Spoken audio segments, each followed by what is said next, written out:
السلام علیکم ورحمۃ اللہ وبرکاتہ۔ لرن قرآن لائیو چینل کی جانب سے ہم آپ کو خوش آمدید کرتے ہیں۔ آج کی اس ویڈیو میں ہم انشاءاللہ سورۃ الفلق سیکھیں گے، لفظی ترجمے اور رواں ترجمے اور مختصر تفسیر کے ساتھ شروع کرتے ہیں۔ اعوذ باللہ من الشیطان الرجیم، بسم اللہ الرحمن الرحیم۔ یہ صورت مدنی ہے، اس میں تمام سماوی و ارضی آفات سے محفوظ رہنے کی دعا بتائی گئی ہے۔ بسم اللہ الرحمن الرحیم، شروع اللہ کے نام سے جو بڑا مہربان ہے اور نہایت رحم والا۔ اس کا لفظی ترجمہ بھی کا معنی ہے ساتھ، اسمی نام، اللہ الرحمن بڑا مہربان، الرحیم نہایت رحم والا۔ قل اعوذ برب الفلق، کہہ دیجئے کہ میں صبح کے مالک کی پناہ مانگتا ہوں۔ قل نے کہہ، اعوذ پناہ مانگتا ہوں، بھی کا معنی سے، ربی مالک، الفلق صبح، کہہ دیجئے کہ میں صبح کے مالک کی پناہ مانگتا ہوں۔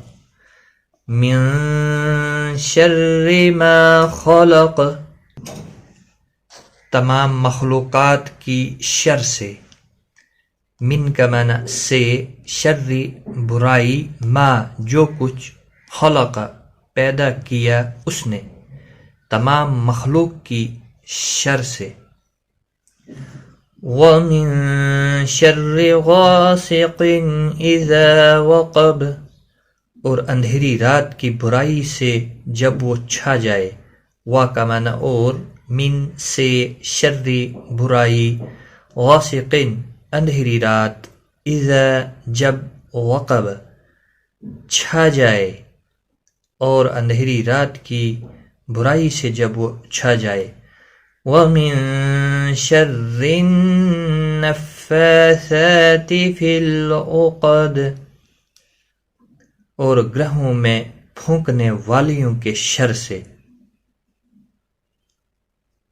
و اور، من سے، شر برائی، نفاثات پھونکنے والیاں، فی میں، عقد گرہیں، اور گرہوں میں پھونکنے والیوں کے شر سے۔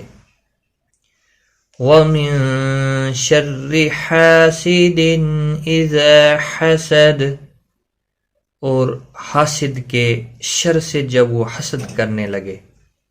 و اور، من سے، شر برائی، حاسد حسد کرنے والا، اذا جب، حسد حسد کرے، اور حاسد کے شر سے جب وہ حسد کرنے لگے۔ مختصر تفسیر اس کی، دنیا کی آفتوں سے بچنے کے لیے خدا ہی کی پناہ ڈھونڈو، اور اس طرح دعا کرو کہ اے صبح کے ظاہر کرنے والے آقا، تو نے جو کچھ پیدا کیا ہے اس کے نقصانات سے مجھے پناہ میں رکھ۔ تاریک راتوں میں جو مصیبتیں پیش آتی ہیں ان سے محفوظ رکھ۔ ان جماعتوں اور عورتوں کی برائیوں سے جو برے منصوبے گھڑتی رہتی ہیں یا جادو کرنے کے لیے گنڈوں پر دم کرتی ہیں، اور ہر حاسد انسان کے شر سے امن میں رکھ۔ آمین۔ تو آج کی اس ویڈیو میں اتنا ہی، خدا حافظ۔